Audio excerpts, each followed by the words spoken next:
Hello, everyone. Ian Hamilton with Good Virtual Reality here, joined by Anton Hand for a conversation about 10 years of development with H3 VR1. Anton, how are you doing this week? A little sleep deprived, truth be told, trying to do some fun things for this last week of development. There's probably not many devs that can say they've been in development of a game this long, particularly none, I would imagine, that can say that about a VR game, or at least a VR game that is as popular as yours. I'm wondering if you can speak to your emotions this week. What are you going through? I think I said something to the effect of this to you the other day, but I think a component of it, to right to the point you made that 10 plus years to be involved in a single creative work by necessity means that you've lived a lot of life during that. And to go through the process of reviewing how that's gone is to also look back on how much living you did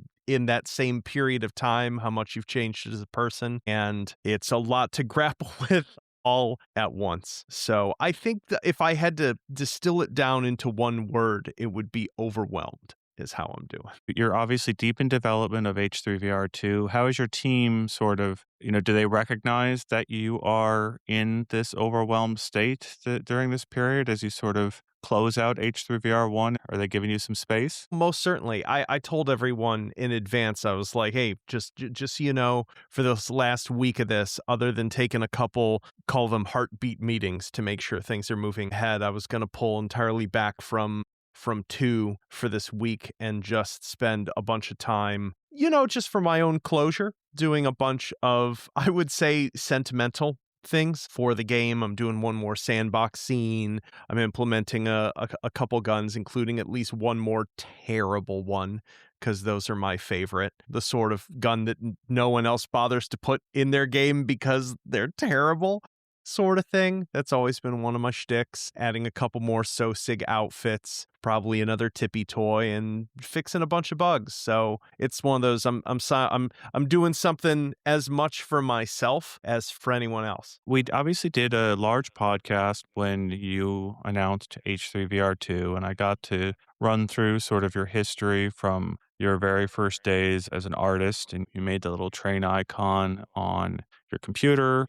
And you even sustained yourself off of Second Life. And then you started doing contract work in the early days of VR, as I understand it. Let's go back to the first version of H3VR. How did H3VR get started? I had gotten access to a Vive Pre, in part because I both had done some past VR work. I had some opportunity for some contract work. I just needed work, basically. But then got it.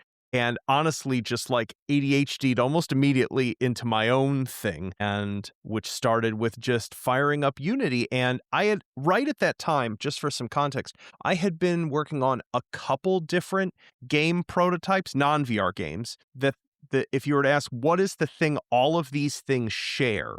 The prototypes and the game jams I had done prior, every single one of them was a physics-driven game. I did a little game jam game called It's Hard Being a Meatball. This was like a Katamari-like about depression, where you literally rolled a conglomeration of meat chunks that were all held together with physics joints, across these low-poly towns. I did a game jam game called Rogue, which was like a roguelike where you played literally a D6 that you physically rolled into rooms and rolled at other dice for attacks. I had worked on several variations of a game called Null Operator. There was like a 6DOF Descent style game, but everything super physics driven. And so every single thing that I had been doing for like 2 to 3 years in Unity in my sort of personal practice had all been about physics-driven systems, physics-driven game feel, physics-driven agents, and detailed control and simulations. So when I got a Vive Pre and was like, oh, you know what? I've got hands. I did this rail shooter 10 years ago in VR using hand-tracked VR in the cave. Let's see what we can get working, and let's honestly do this with way too much detail and see if it implodes. So the very first virtual gun that I built was this double barrel break action shotgun. I modeled it super, super high detail because I had seen what Valve was doing with like how high detail all of their models in VR were. 'cause we could, like, I could see what, the little previews that were being shown off and the stuff that all of us in the Vive pre-program could run ahead of time, and yeah, it basically started not even as the conceptualization of a game or even a full application, but just as a, like, I'm gonna throw all of my expertise at a bunch of systems and see if the Unity physics engine implodes if I do particular things in the headset, and ended up recording a video of it. And because there was a whole bunch of excitement at that time, way more people found that interesting than I expected. Interesting. So your development process included the community from the very beginning, right? Absolutely. Yeah, it was, especially just because, I had, because of the folks that I work with and my time. I went to grad school for experimental electronic art. Everything that I did, I really tended to approach from the perspective of research and experimentation. And so I saw what I was doing in that initial scene was just trying to chart like, what is the possibility space of this as an interactive medium, both for games and just for, general VR simulation. And I just wanted to do experiments and share them, and way more, so it was initially just about that loop of trying to just be a public experimentalist. So I'm going to go through some of the comments that I've gotten on the subreddit, and it's really interesting to see in these comments things you've said to me over the years, like things I knew to be true because you mentioned them to me. It's hard to reach these people, right? They're out there floating in the internet, and you kind of gotta go find them to get them to comment.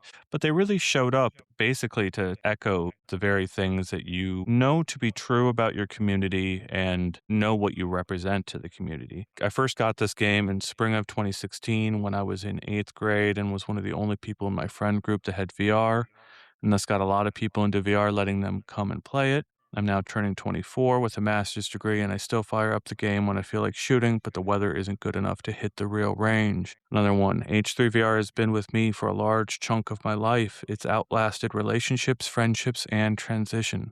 The weekly devlogs were something consistent I could look forward to when I didn't have much else to. And though it maybe is a bit cringe to say, honestly, desire to see what comes next week after week kept me going a lot longer than I would have. It's the game that made me get a VR headset over 7 years ago, and I'm still playing it. I saw one of the weekly devlogs and was immediately sold as a fan of guns. Another one, I had been following the development since I was still in elementary school in late 2016. I've watched every single devlog that was ever posted. And when I got a decent gaming PC and a VR headset, that I would play the shit out of H3. It's currently my longest played VR game, double the hours of the two runner-ups. Pretty much every day for the last 5, 6 years, I've watched the release devlog every Friday or the update post when Anton couldn't push a video out. I've done almost everything a person could imagine with H3VR. I played with the majority of the mods, played every day in December for each Christmas calendar. I couldn't be more excited for the future of VR with the next H3 in it. Another one, H3 was one of the first VR games I ever got to experience. I was about 17 visiting a friend who had just gotten a Vive and wanted to show it off. Today, H3 VR is really the only game I still play regularly on my Quest 3. Despite having many other games, it's the one I gravitate to when I first put on the headset. Next one. This game has been the best money I've spent on anything value-wise.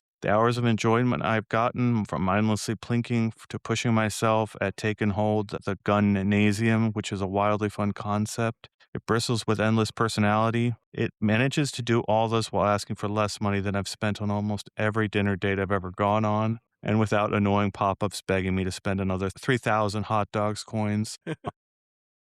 It's one of the cleanest breaths of fresh air in a world so dominated by making art for profit.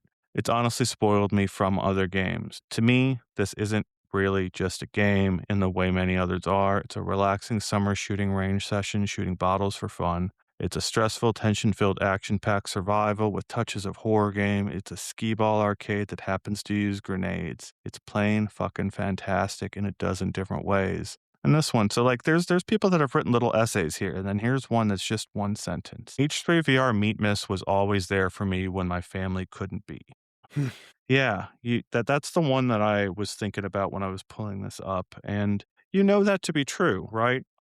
You've mentioned that to me over the years that you knew from your community that that's what you were doing. I want you to speak to your community here as much as you can. Are there specific community members you want to call out here and talk about them being on this journey with you? My goodness, I could be here for hours just recounting anecdotes, which immediately makes me feel scared that someone might be left out by not being the one who I single out. I'll try to speak broadly, which is to say that one of the supreme privileges of having a dedicated long form community like this, that's almost indescribable, that is intoxicating, is knowing that no matter what you're working on, no matter what you want to play with next, try to get working, etc., that I can just airdrop into our Discord or our Reddit or what have you and be like, "Hey, do a bunch of you folks want to help try something out for me? I just did X. I just made X. You tweaked this, added this into the game, playing with this idea, etc." And just knowing that there is a group of people who is just ready to slam into it and give incredibly long form feedback. Like it's one of those things that when you're a young artist, there's this moment where you struggle for anyone to notice what you're doing and to care enough about it, right? You're just a complete unknown. And it is a struggle for me to always make sure to never take for granted how aberrant it is, not just the length of time that this project has existed, but the brass tacks fundamental absurd privilege that comes with being a known creative entity with a fan base, with a community, with both of those things. And the way that, I don't know, supercharges your ability, especially with something as difficult as making a video game, right?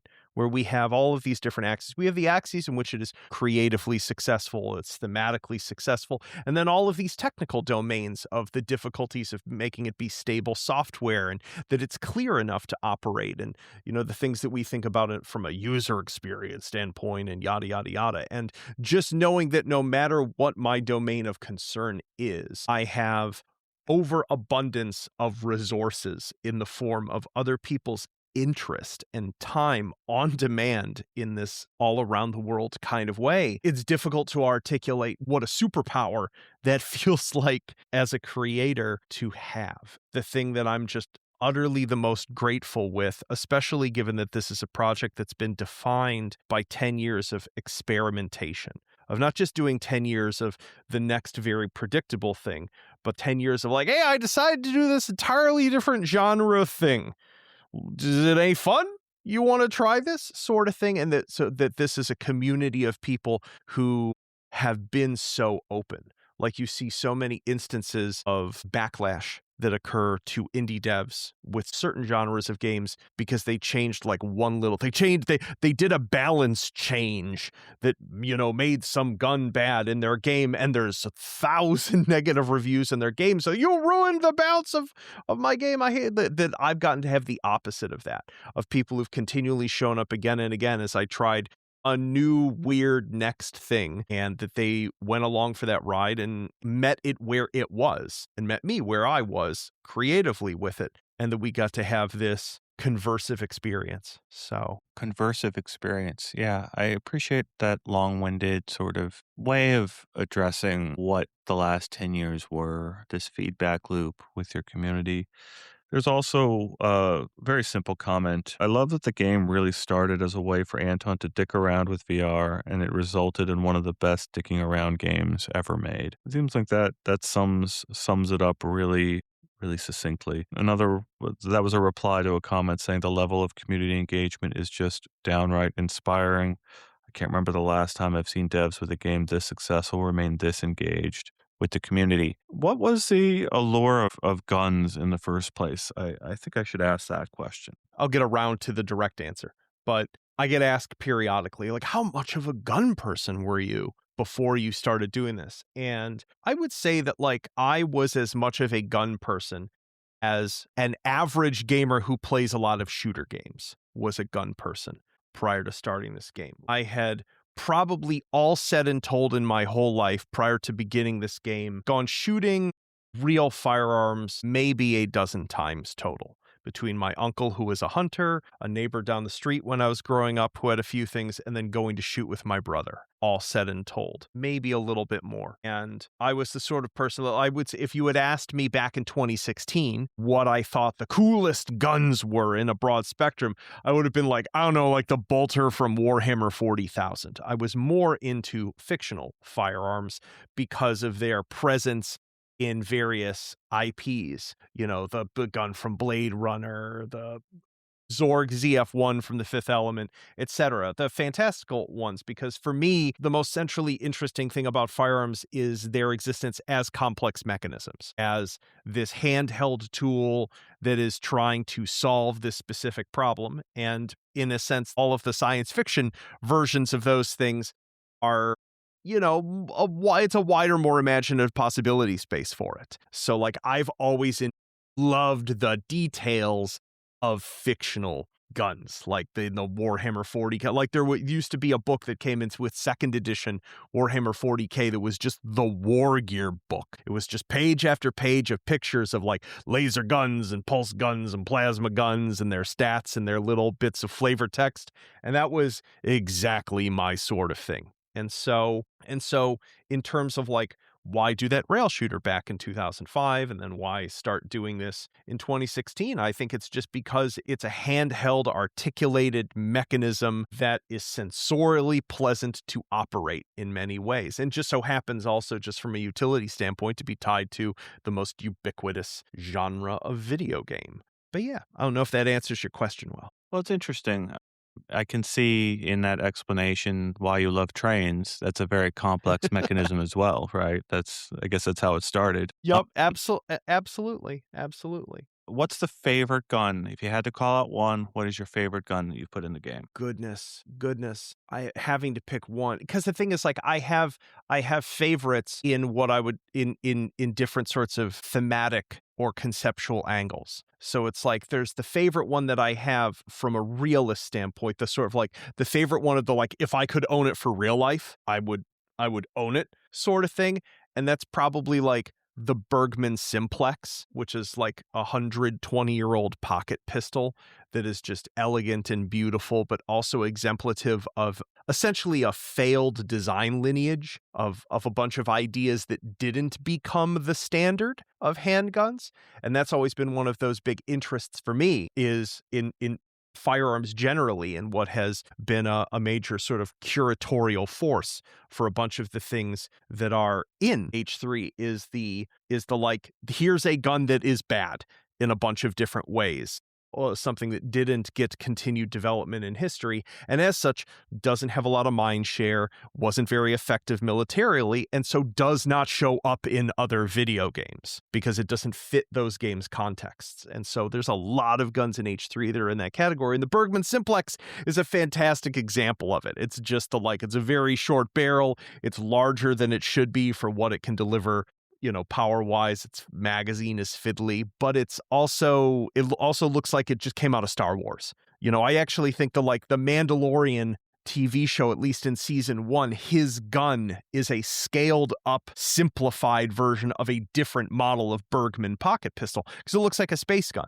And it looks like a space gun in part because it has a design language that didn't continue being part of firearm design after it was created. So it's familiar, but unfamiliar. And that's something that tends to be very, very compelling to me. Interesting. One of the things I'm so excited about with H3VR2 is sort of to have some of these history lessons, or at least these little tidbits that you're going to drop. To hear you sort of give, I don't know, history lessons here on guns, you can start to see history a little bit through these mechanisms. I've always been a fan of Carl Sagan's Cosmos and stuff like that from back in the day. But when you frame it in these terms of focusing on the mechanism of these firearms, you can start to understand what their jobs were or why they were built a certain way and the context around their creation. I suppose you can learn a lot about human history by looking at the design of firearms. So what's your favorite mode that you developed for H3VR? Goodness, what is my favorite? I mean, favorites things are challenging. It's funny, I was just answering this sort of question in regards to other games that people have made, and that, like, when you try to put together a top 10 list of the best games you've ever played, it's very difficult to do that, at, like, in your 40s, which I am, which is the, like, do you grade on a curve? Is it, what are the top 10 things that you would enjoy replaying now or have the strongest memory of now? Or do you attempt to normalize that on the, like, what were local to myself as a person at the moment I consumed them, the top 10 most intense emotional experiences or what have you, or most engrossing experiences or longest experiences I had with games? I think that produces different lists. And so in regards to H3's game modes, I have very, very strong feelings local to when I was in the process of making certain modes that when I look back on them now, I wouldn't say that it's my favorite part of the game or even what I think is the most successful part of the game, but I had a lot of very strong feelings playing different parts. And so it's very difficult for me to disentangle that because, a recent mode like Bullshoot was something that came together coming out of an injury and just being wildly experimental again after primarily functioning in a way more ordered and ossified manner. And it was fun and playful and sarcastic and flippant and just a lot of great fun. And it's my most recent piece of new design in the game. So I love the hell out of how it came out. But I also look at something like the institution level of Taken Hold means so much to me because that whole level, what you see there is me learning to be a visual artist again, coming out of very long form multi-year depression. The sequel to H3 doesn't exist without that level sort of thing. It's the most refined and fully realized visual work in the entirety of the game. And so I think it's probably my single favorite thing, even if I don't necessarily think it's the thing in H3 that plays the best. I don't think the level design is amazing for Institution. There's a whole lot of walking. It's a little bit too big because it was a thing that I let the aesthetics dictate more decisions than a game designer would typically be happy about. But that used to be my whole shtick. Before having to move to VR as a medium where you have to worry so much about performance and frame rate and technical solidity, like in a really big way, when I started working on H3 in 2016, I had to stab my hand into my chest and grab a chunk of my identity as a visual artist and tear it out and slam it into a chest and lock that chest up and throw it in the closet because a huge amount of my interactive creative work from the prior decade, if you were to be like, what do these things all share? What they share is that I let aesthetics dictate my decision making, and that frequently meant that I made things that looked very pretty and ran terribly. You cannot do that in VR, period. And so I had to actively short circuit that voice for myself and subordinate it to other concerns. And Institution as a level in H3 was me letting that voice out of its chest for a while. And so I think I have to put it at the top. It's the most me as the contiguous visual artist that started drawing pictures of trains at 4, you know what I mean, to I now. love it. That's beautiful. And interesting that you wouldn't have H3VR2 if you didn't have that sort of part of the game. I know you have some emotional roller coasters over time. You talked about coming out of depression there. And I want to know what role the community has pulling you out of these roller coasters. Do they have any kind of effect on you there? I would say that it's more like my felt responsibility to them, real or not, has been one of the most stabilizing effects as someone who's battled with mental illness since I was 10, since I realized, oh no, I'm broken. Shit, since that young realization. It's not gonna ever be good. Fuck. The having to take on the role of Devlog Anton has been one of the most incredibly important and, as I said, like, stabilizing effects on my life. The nature of, like, and I've read similar things from other people, from performers, from people especially who have to, like, long form, play the same fictional character, play the same just presenter character, put together version of themselves, is, having to, regardless of what was going on in my life, how terrible I feel, like, I have to get up there and, be, greetings, welcome to the devlog. It's like that. I would, I have, to the point where I have even had moments where I've been just like unable to work on a given Friday when I need to get an update out, and I've been avolitional and down in the dumps. And I have literally just verbally performed a bit of Devlog Anton to get those brain chemicals flowing, because Mm. performing, like, to perform something, like, it's that dumb cognitive behavior therapy thing of, like, if you just go look in the mirror and smile, like, not fake smile, but put on your best performance of the deepest, genuine, loving smile that you can pull out of yourself looking into your own eyes, you will feel better, because you're a machine made of meat and rocks that responds to certain phenomena. I shudder to imagine what the past 10 years of what would have just been my rocky existence would have been like without that Mm. normalizing power of, like, no matter what's going on in me, I need to sit in this chair once a week on a Friday and bring all of my effusive, joyful energy possible into communicating what is interesting, what is fun, what is cool about what I'm working on to others, to the community. Yeah. So I gotta put something out there into this conversation, and I haven't seen it in any of the comments. So this is me just speaking from myself. This isn't from your community.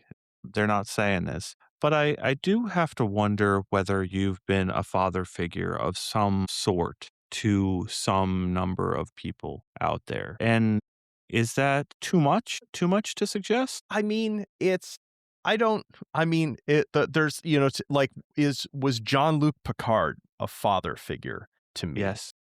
It was to Absolute many people, yeah. Absolutely. Was Mr. Rogers? Absolutely. Was Optimus Prime? Yeah, that too. So it's one of those, like, would I be surprised that I was a father figure in the way that many characters that become central to many people's existences, especially when they're young? No, it wouldn't surprise me. And it's heady. It's a lot.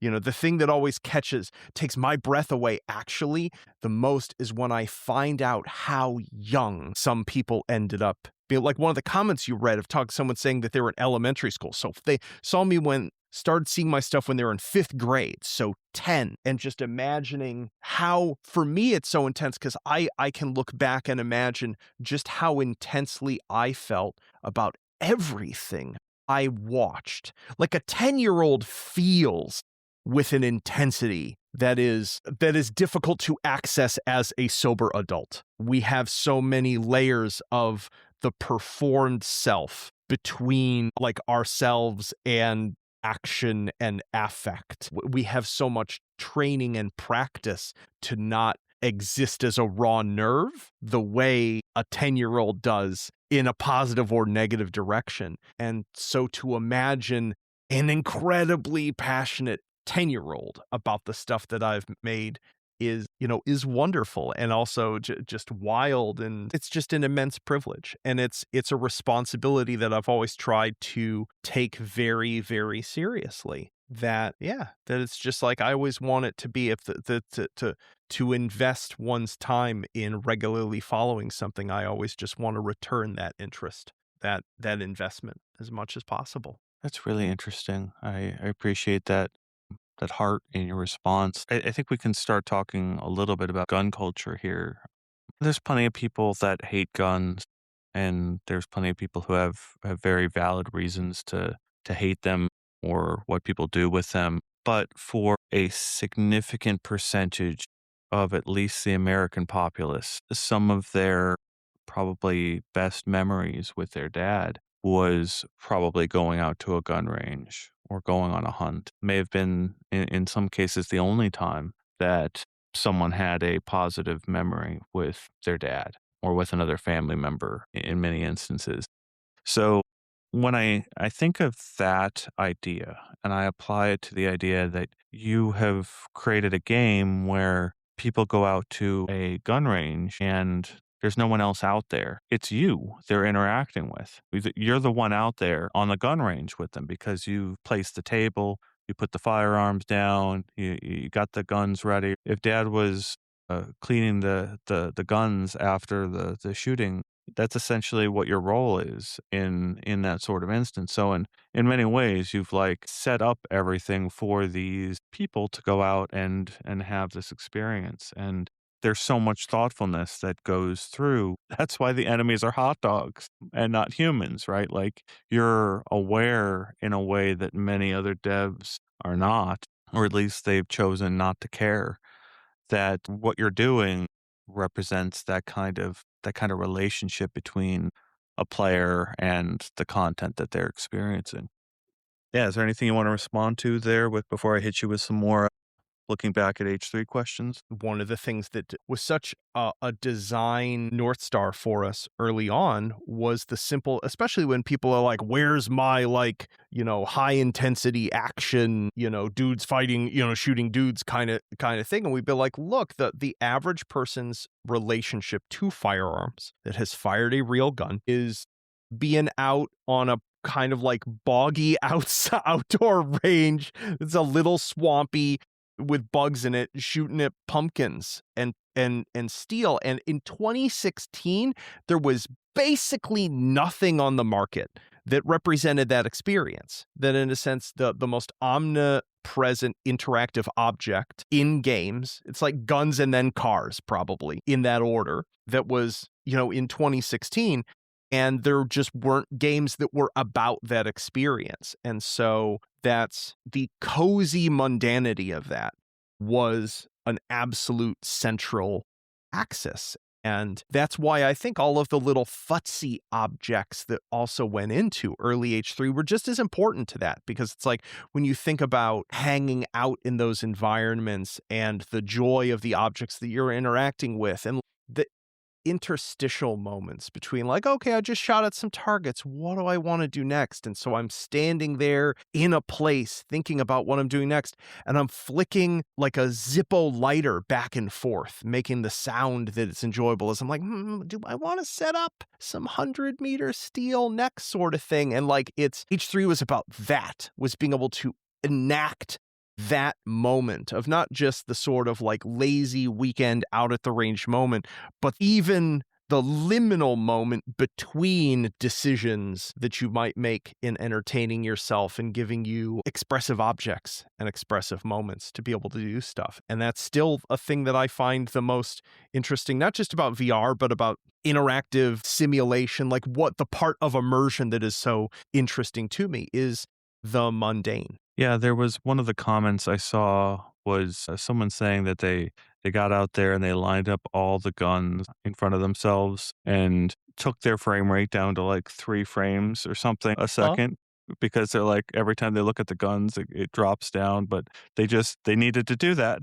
They needed to have that experience and it was really enjoyable for them. I love that comment. Let's see. All right, let's go back to some of these questions here and I want to talk about meat miss a little bit. How many meat misses were there, and how did that work? Yeah, I think we've done something for Meat Miss every single year. It has alternated. So while the thing that has been true in all cases is that on, Meat Miss Day, there's a bunch of presents under the tree. There have been in the lead up to it for the holiday season, because I'm just crazy about holiday updates. I have gone back and forth between doing one of two shticks. I have either done an advent calendar where there's been a new gun each day, which is so supremely exhausting I cannot possibly describe, especially just pushing an update to any piece of software every day for 25 days straight. I recommend no one do it. It's a bad idea. I gave myself an RSI injury the first year I did it that I've never really recovered from. My shoulder and right elbow have been messed up ever since. because I didn't really know what I was doing at the time. It was more labor intensive then than it would be for now because my tools are all better. And then in the alternating years, because there was no way I could do that again, I did a shtick that was usually like some sort of mini game that were parodies or farcical things. For one of the years, I did a thing that was basically clowning on microtransactions. And well, the first one was actually clowning on games like Farmville that had you perform stupid and inane tasks over and over again to collect virtual currencies. This is before like all of indie gaming turned into doing this non-farcically, so that it's before like, capitalism ate that part of critique. And so I had a whole bunch of arbitrary activities throughout the game drop these like different currencies, and you could grind directly like a giant meat grinder, grind various currencies by turning this crank into other currencies. And you could basically just spend those currencies to have a bunch of your Meatmas Day gifts early. And so the entire thing was actually like a didactic, it was a piece of performance art. In a way, it was a feel bad piece of art. And they're like, here, I'm going to create this mindless activity for a whole bunch of you to do to ruin your gifts early and have them now instead of on Christmas in the hopes that you learn something in this whole process. Do you have any analytics in the game? No, I've always been aggressively against tracking people. I gather no useful telemetry on player behavior at all. So, like what's hysterical about that exercise is any other real version of what you just described would put that telemetry in there to optimize, to see what worked, to see what didn't, to see how many players did this. So you don't have that. So when you did that, what did you see in your community? How did they respond to that? How many of them didn't learn that lesson? I mean, there were definitely some people who had described it like, this is so terrible to do, but I can't help myself. I'm going to do it because the noises it makes are really pleasurable. And so I think at least some number of people definitely got the point in terms of like, oh yeah, a lot of these video games are manipulative and don't leave me with anything at the end. A couple people decided to just cheat and edit their save file. And what they didn't know is that I had already coded a thing in anticipation for this that detected whether Cheat Engine was running and spawned an extra set of voice lines of me as the Gronch calling them a cheater and being like, you know what happens to cheaters? And then I just mercilessly airstruck them with like mortar rounds repeatedly. And someone posted this amazing video who was like, basically like, it's just like this now. I know I could just go in and change my currency back, but I think I'm just going to leave it like this because I deserve this. And they played into it perfectly. They made a video, they posted on the Reddit. We all got to have a great, so that side of things, of doing something that like messes playfully with part of the audience, doing something like that is one of the best parts of working on, a live product like this. So what was the most surprising thing you saw someone do? You mentioned once that someone had somehow done like tracer rounds or something to... I remember. So there'd been a discussion about what the player was because there's no visual body. And so there is in fact a debug mode that you can go into in the options that turns on bullet trails. So it draws a little path from the creation point of every round to its termination point. And so what someone had done is they had set up this thing with tons of buckshot, and they made like the equivalent of like an early camera, in that they set up, they took, I believe they took an invincibility power up, or they're just in a scene where they didn't take damage, but the hitboxes were enabled, and detonated hundreds and hundreds of buckshot rounds at themselves from all angles to map out in physical space the shape of the player's hitboxes as negative space, to then be like, this is what the player is shaped like.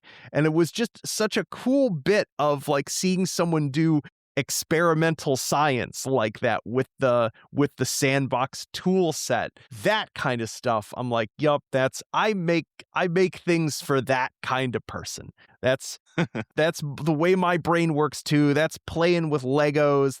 I was obsessed with Leonardo da Vinci as a kid. All of my early drawings were like, what would a flying machine look like? What would a jetpack look like and work with? So it's like that, like fumbling through, like using a creative process to understand something is, that's what I'm all about. So I love that kind of stuff.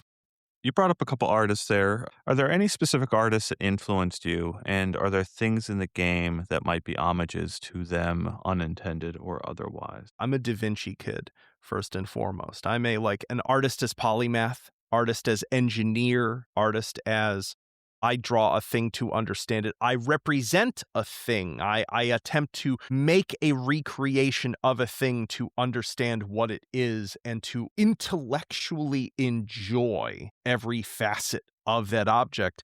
That's what H3 is at its core. And then I would say beyond that, I was a George Carlin kid from a fairly young age. I used to know entire hour-long George Carlin sets by heart with his diction and delivery. I could just drop into the middle of one of those sets from a specific bit and then just perform the entire rest of that HBO special because I listened to them so many times. That approach to irreverent comedy and absurdity, I think, begins with Carlin for me. I think the show Invader Zim is a just massive influence in my personal holistic approach of that. Like, Zim is entirely about cultural critique through zany, dark, speculative fiction and presenting this super over the top version of a thing that makes you go like, humans are nuts, man. That's Zim at its core.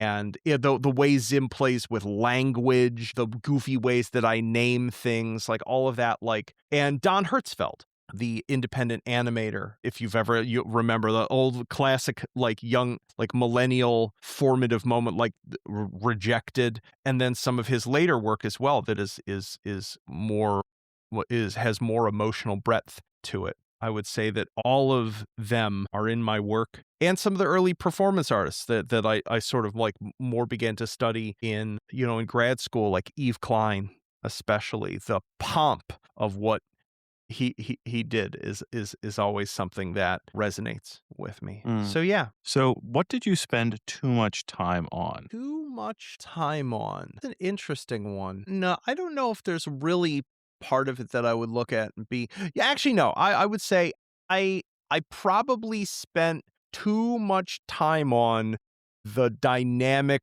door system that I ended up making for how much utility I got out of it. Because that was an instance of not seeing the forest from the trees, of getting really, really into the destructibility of them as an object without realizing that I had made them too complexly from a physics standpoint and an interactive state standpoint to actually deploy them widely. Like I couldn't put them into our take and hold mode because they were just too expensive to run and too difficult to manage pathfinding state for with the agents. And even in the one scene that features them heavily, that scene doesn't run very well. And so the volume of my time I put into that relative to the value that the player base ended up being able to get out of it in the end. And to this day, there are a lot of them like, man, you spent all that time making those doors, Anton. You didn't really put them in a lot of the game. And I have to be like, yeah, it's because they kind of ran like crap and they can crash the game if there's too many of them,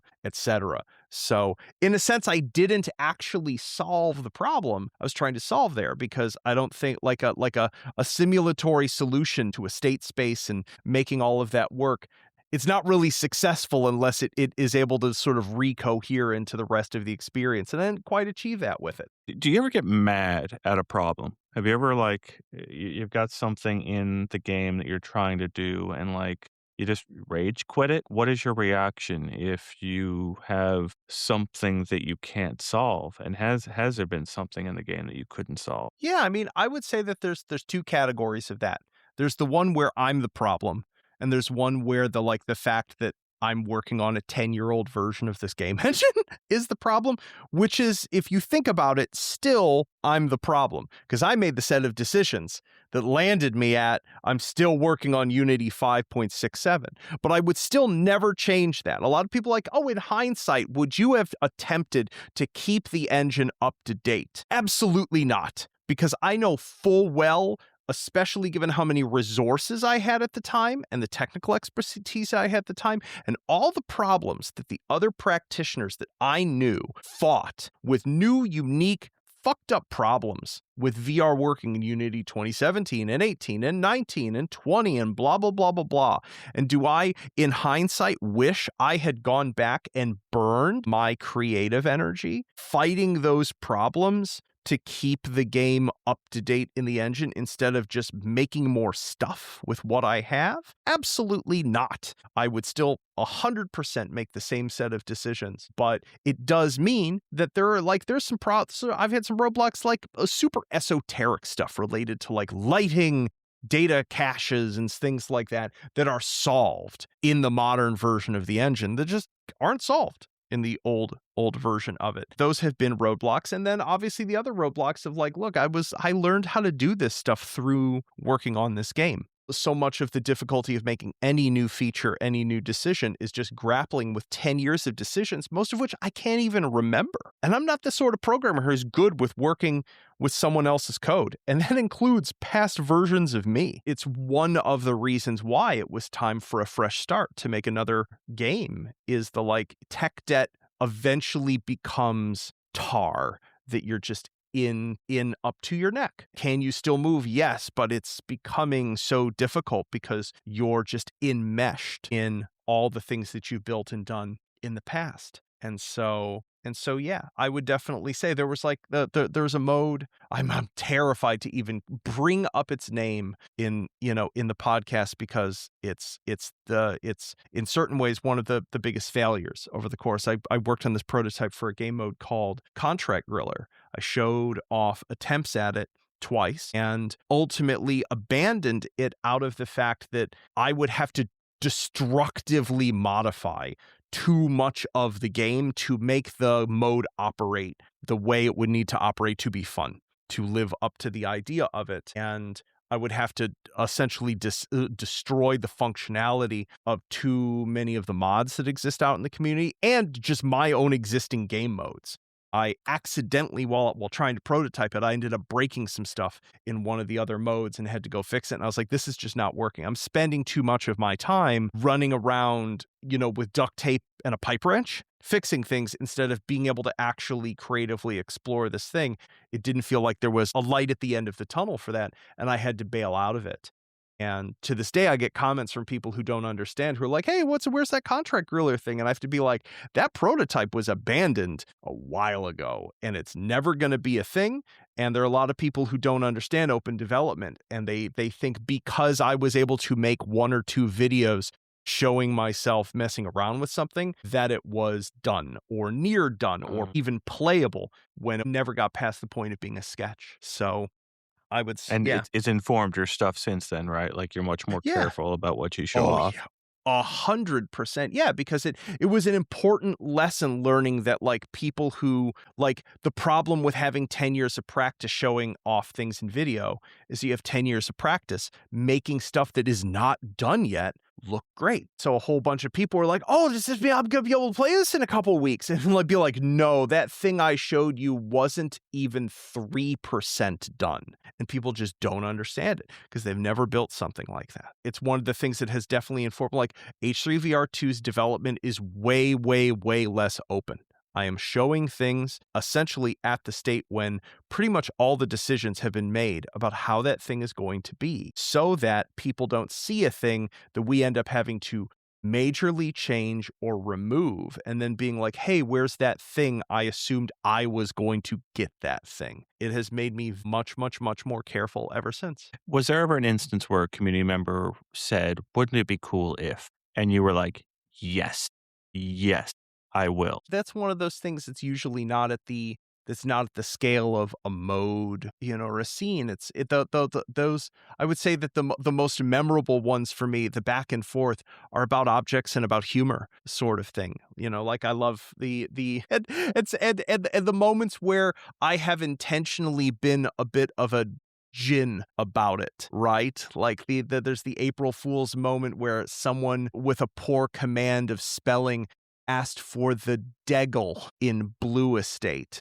meaning to type the word Deagle, and I gave them a cardboard Desert Eagle with the word misspelling Deggle written crudely along the side of it, and had it be with all of its noises having me go like bang sort of thing, like and like made a whole video about that. The earliest, the first time I ever did that in HD, I'll never remember. There's this dude named Sir Longflop who kept asking for a long slide pistol and be like, long slide when, Anton?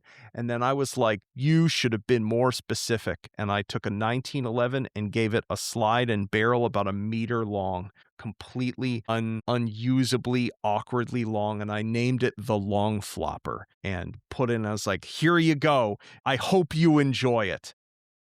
So Sort of you're an thing. evil That is genie, you give them your wish is my command, trickster but trickster yeah. genie. But yeah, that is maybe to responding to an insufficiently precise earnest request for something with a shtick might be my single favorite creative activity, period. When people listen to this, H3 VR 1 will be no longer an early access title after more than 10 years of development. You're doing this on July 4th, is that correct? Well, technically, because updates go out on Fridays, the update is going to go out on the evening of the 3rd, sort of thing, so that it's already up. If it's a 4th of July update, I don't want to put it out at the end of 4th of July when everyone's already tired and full of meat. It'll go out late on the 3rd. So it'll be there for the entirety of the 4th of July Saturday for everyone. I want to leave on this podcast of just understanding mentally what you're doing to prepare for this moment. Do you know that area of the Steam interface where you're gonna unclick early access? I that's on my to-do list between now and then, is like, I don't actually know where that button is. I don't know if it actually successfully makes that change instantaneously. So I actually have a whole bunch of nervousness and especially doing it on a Friday, if something goes wrong, everyone at Valve is not at work. And even if they were, I don't know if there's anyone I could get in touch with immediately. So hopefully nothing explodes. If something did and it's awkward, that would fit the project very well. So I'm just emotionally prepared for something about it to go a little wrong, and that'll be fine because it's a game and it'll be worked out well in the end regardless. All right. Anything else you want to say as we close off here about 10 years of hot dogs, horseshoes, and hand grenades? I mean, the number of people I have to thank at this point is innumerable. The entire community, my loving family, my creative colleagues and family at Rust. I didn't get a chance to. So I've said this in the prior podcast, but like what it means to still be working with the same people after all of these years is it's the reason something like this is even possible. I have just a layer cake of privileges to have people who know me as much as any other human being does, and that I get to still wake up every day and make art with those people I couldn't wish for more in my life. And it has just been, as bringing this project to 1.0, it has been an immense privilege to work on a live piece of artwork for over a decade. And, and then continue it as a work in a different form into another form. And if I never get to do anything shaped like that ever again, my life has been enriched by that experience, by being an artist for the public, what have you, to a greater extent than I ever imagined possible. And I will be eternally grateful to it and to everyone involved. Thank you for the time, Anton. The game debuted in April, was it? 2016. It ends up being a record of this time, of this changing market from going from PCVR to, taking standalone headsets that kind of have to root into PCVR and log into it as an optional mode on these systems, having to use a version of Unity that is very old. Even by the time it was sort of out, it was, you stuck your guns and had to stick with it. So it ends up being this window into the past. And you've got many, many, many people hyped up and excited for H3VR2 before you've even sort of ripped this early access label off. You've got a lot of work to do still to alert people to this game and what it offers, but yeah, you're going to have a whole new generation, right? This Here's is hoping. Anton Hand. The next generation is coming. Yeah. All right. I'll see you in the future, Anton. Thank you for the time. Thank you.